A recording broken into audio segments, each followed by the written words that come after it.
ਵਿੱਤ ਮੰਤਰੀ ਨਿਰਮਲਾ ਸੀਤਾਰਮਣ ਨੇ ਪੇਸ਼ ਕੀਤਾ ਬਜਟ ਔਰਤਾਂ ਅਤੇ ਨੌਜਵਾਨਾਂ ਦੀਆਂ ਉਮੀਦਾਂ ਦਾ ਇਹ ਬਜਟ ਹੈ। ਵਿਕਸਿਤ ਭਾਰਤ ਦੇ ਸੰਕਲਪ ਦਾ ਬਜਟ ਹੈ। ਸਾਡੀ ਸਰਕਾਰ ਨੇ ਵਿਕਸਿਤ ਭਾਰਤ ਤੇ ਜ਼ੋਰ ਦਿੱਤਾ ਹੈ।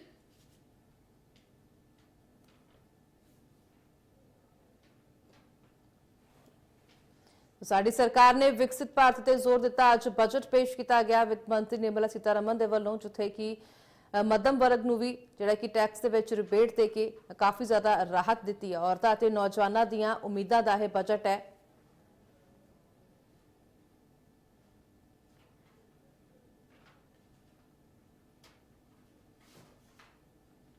तो किसान क्रेडिट कार्ड की 5 लाख का ऐलान किया गया लिमिट नूं वधाउण दा। सो किसान क्रेडिट कार्ड की लिमिट नूं वधाया गया इस बजट दे विच 3 लाख तो वधा के 5 लाख की गई है लिमिट। सो अज बजट पेश किया गया जिथे कि किसानों नूं भी राहत दी है। पीएम कृषि धन तानी योजना लागू करांगे वित्त मंत्री दे वल्लों कहा गया। तो इस दे नाल ही दालां दे विच आत्म निर्भरता दे लई भी मिशन रखिया जावेगा। सो किसानां दे क्रेडिट कार्ड दे लिमिट नूं भी वधाया गया है। मखाणे उगाउण वाले किसानों नूं भी सहायता मिलेगी सरकार दे वल्लों। सो किसान क्रेडिट कार्ड दे नाल जिथे कि टैक्स डिडक्शन दे विच सीनियर सिटीजनस नूं छूट दी गई है। सो टैक्स डिडक्शन दे विच सीनियर सिटीजनस नूं छूट दी गई है। सीनियर सिटीजनस नूं छूट की सीमा दुगनी कर दी गई है।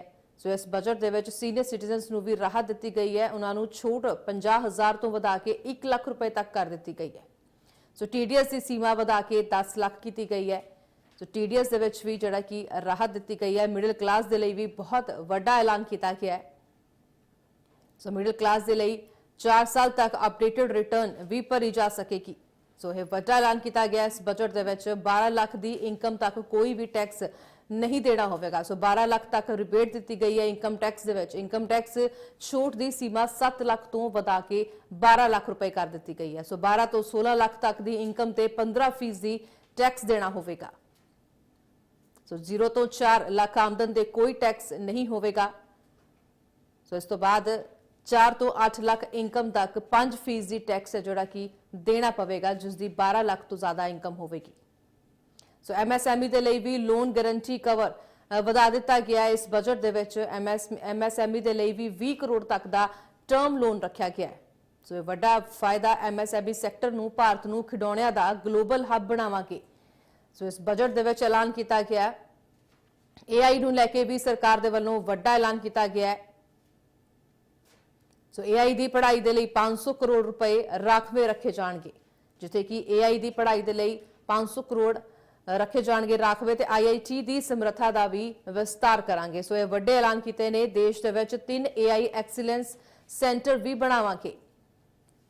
सो आईआईटी की समर्था का विस्तार करांगे। सो यह वड्डे ऐलान किए गए ने। इस बजट दे विच अज वित्त मंत्री निर्मला सीतारमण दे वल्लों यह ऐलान किए ने। 5 सालों के 75,000 मैडिकल सीटां भी वधावांगे। सो विद्यार्थी वर्ग नूं भी काफ़ी ज़्यादा सहूलतां दित्तियां ने। कई जीवन रक्षक दवाइयां तो घटेगी ड्यूटी।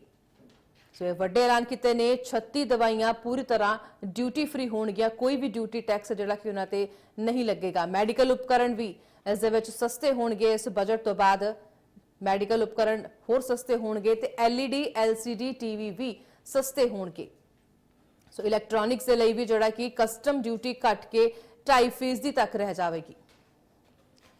सो कई इस तरह के ऐलान किए ने। इस तो इलावा हवाई उड़ान नूं लैके भी सरकार दे वल्लों यह वड्डा ऐलान किया गया। हवाई उड़ान नूं लैके भी 10 साल दे विच 120 नवे एयरपोर्ट भी बनाए जाणगे। सो यह वड्डा ऐलान वित्त मंत्री दे वल्लों अज किया गया। जल जीवन मिशन 2028 तक वधाया गया है। सो होम डिलीवरी वालियां दे लई भी बीमा कवर होगा। सो उन्हां नूं भी सहूलत दी गई है, वड्डी राहत दी गई। उन्हां लई भी बीमा कवर होगा। सो इनकम टैक्स नूं लैके केंद्र दे वल्लों वड्डा ऐलान किया गया है। इनकम टैक्स के लिए अगले हफ्ते आएगा नवा इनकम टैक्स बिल। सो एक हफ्ते बाद नवा इनकम टैक्स बिल है जोड़ा कि सरकार वल्लों पेश किया जाएगा। सो यह इनकम टैक्स नूं लैके केंद्र दे वल्लों वड्डा ऐलान किया गया है। सो अगले हफ्ते यह नवा इनकम टैक्स बिल जोड़ा कि पेश किया जाएगा सरकार दे वल्लों। सो इनकम टैक्स नियमां दे विच वड्डे बदलाव होणगे। सो पुरानी जिहड़ी कि इनकम टैक्स स्लैब है उसनूं लैके वड्डा ऐलान किया जाएगा। सरकार ने कई सुधार लागू भी कीते ने ते अगले हफ्ते यह बिल जिहड़ा आवेगा टैक्स पेयर्स की सहूलत दे लई भी नवा बिल पेश किया जाएगा। सो इनकम टैक्स नूं लैके केंद्र दे वल्लों ਵੱਡਾ ਐਲਾਨ, ਭਾਰਤ ਦੇ ਵਿੱਚ ਬਣੇ ਕੱਪੜੇ ਵੀ ਸਸਤੇ ਹੋਣਗੇ। ਸੋ ਇਸ ਬਜਟ ਦੇ ਰਾਹੀਂ ਚਮੜੇ ਦਾ ਸਮਾਨ ਵੀ ਸਸਤਾ ਹੋਵੇਗਾ। ਸੋ ਕਈ ਸਮਾਨ ਹੈ ਜਿਹੜੇ ਕਿ ਕਈ ਸੈਕਟਰਸ ਦੇ ਵਿੱਚ ਜਿਹੜਾ ਕਿ ਸਮਾਨ ਸਸਤਾ ਹੋਵੇਗਾ। ਇਲੈਕਟ੍ਰਿਕ ਵਾਹਨ ਵੀ ਸਸਤੇ ਹੋਣਗੇ। ਜਿੰਨੇ ਵੀ ਇਲੈਕਟ੍ਰਿਕ ਵਾਹਨ ਹੈ ਉਹ ਪਹਿਲਾਂ ਨਾਲੋਂ ਹੁਣ ਹੋਰ ਵੀ ਸਸਤੇ ਮਿਲਣਗੇ ਤੇ ਕੈਂਸਰ ਦੀਆਂ ਦਵਾਈਆਂ ਵੀ ਸਸਤੀਆਂ ਹੋਣਗੀਆਂ।